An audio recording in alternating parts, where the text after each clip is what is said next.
सॅपिंडेसी कुलातील या सदापर्णी वृक्षाचे शास्त्रीय नाव लिची चायनेन्सिस आहे.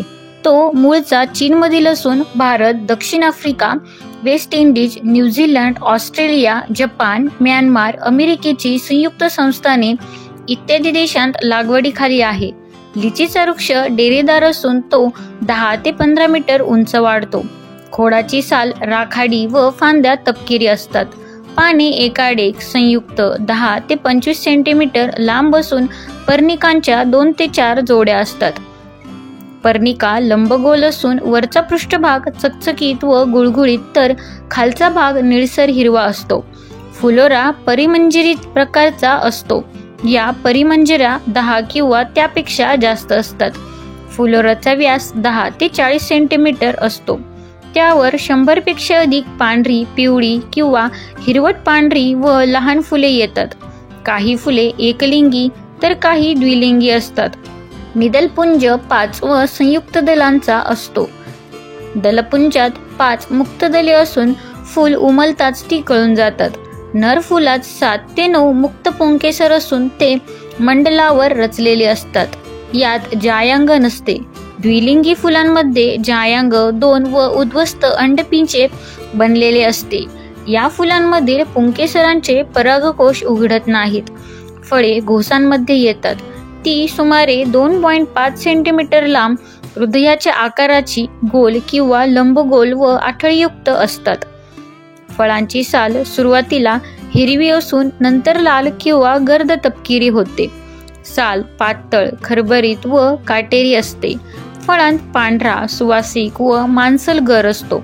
गर चवीला आंबट गोड असतो. बी आठळीसारखी एक व तपकिरी असते. लिचीची पिकलेली रसाळ फळे खातात. फळाच्या 100 ग्रॅम गरात सुमारे 15 ग्रॅम शर्करा, 0.5 ते 1 ग्रॅम आम्ल, 1 ते 1.5 ग्रॅम प्रथिने, 72 मिलीग्रॅम क जीवनसत्व, 15 ग्रॅम ब समूह जीवनसत्वे आणि 170 मिलीग्रॅम पोटॅशियम इत्यादी घटक असतात.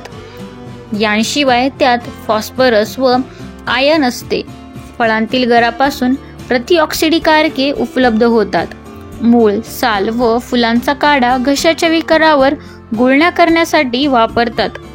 फळे हवाबंद डब्यांतून पाठविता येत असल्यामुळे सर्वत्र उपलब्ध होतात. लिची वृक्षाच्या 3 उपजाती आहेत.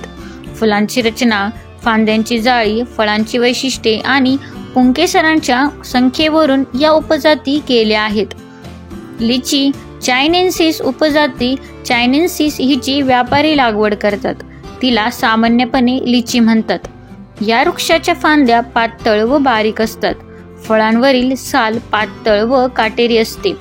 ही जाती दक्षिण चीन, व्हिएतनाम व कंबोडिया येथे वन्यस्थितीत आढळते.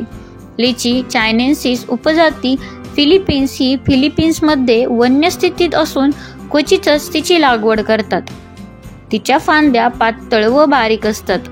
फळ लंबगोल असून त्यावर काटे असतात. लिची चायनेन्सिस उपजाती जावेन्सिस या जातीची केवळ मलेशिया आणि इंडोनेशिया या देशांत लागवड करतात. तिच्या फांद्या जाडसर असतात. फळाची साल पातळ काटेरी असते. धन्यवाद.